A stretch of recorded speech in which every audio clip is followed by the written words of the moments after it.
शिवाजी महाराजांचा जन्म शिवनेरी किल्ल्यावर 19 फेब्रुवारी 1630 रोजी झाला. रयतेचा उत्तम राजा कसा असावा याचा पायंडा त्यांनी घालून दिला. ते हिंदवी स्वराज्याचे संस्थापक होते. आज आपण आमच्या या छोट्या कलाकारांकडून प्रत्यक्ष शिवाजी महाराजांनी स्वराज्याची शपथ कशी घेतली ते पाहूया. राजश्री शाहू विद्या मंदिर बालवाडी विभाग सहर्ष करीत आहे स्वराज्याची शपथ. शिवबा, अजाण पल्ला, जिजाबाई, मुक्ताबाई, सवंगडी, पार्श्व केचाळे, निशांत राठोड, पियुष जाधव, श्रेयस गायकवाड, रियांश शेवाळे, सिद्धांत पाटील आणि धैर्यशील पाटील.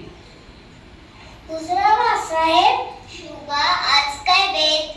बासाहेब, आम्ही रायरेश्वराला जाऊ का? शंकराचे दर्शन घ्यायला का? हो अवश्य जा, पण बरोबर कोण आहे?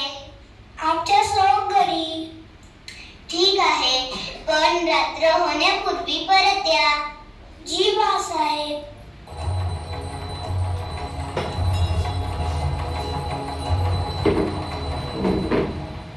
शुभा, कुठे जायचे आहे? रायरेश्वराला. कशासाठी? शंकराच्या दर्शनाला का? आधी जाऊ तरी आपण शुभा सांगायला. चला तर बघ. आणि सगळेजण शंकराच्या दर्शनासाठी रायरेश्वराला गेले.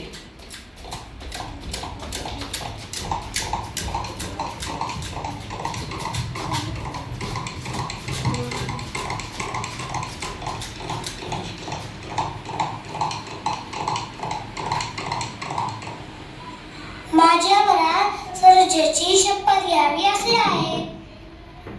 स्वराज्य म्हणजे काय? स्वराज्य म्हणजे स्वतःचे राज्य.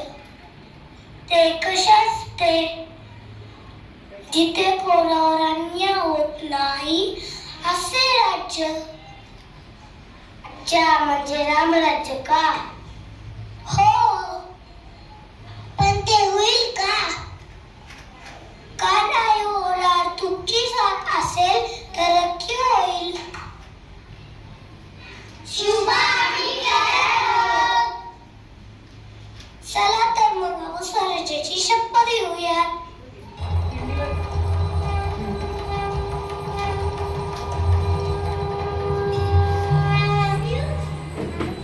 आणि वयाच्या अवघ्या 16व्या वर्षी शिवाजी महाराजांनी 27 एप्रिल 1645 रोजी हिंदवी स्वराज्याची शपथ घेतली.